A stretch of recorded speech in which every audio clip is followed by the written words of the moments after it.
Click dito. Click tong dito. Click dito dapat guys. Click this.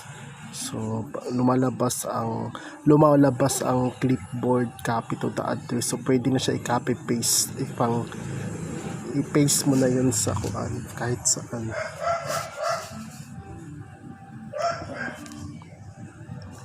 So Facebook tayo.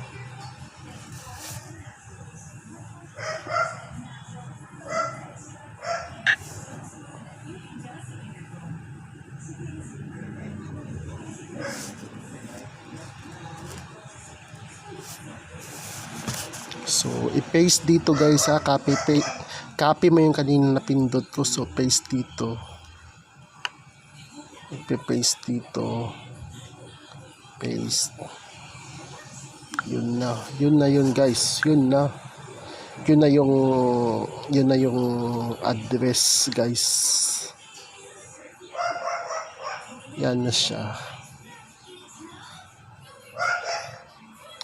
Yan na yung Ronin wallet address guys, na copy paste ko na guys.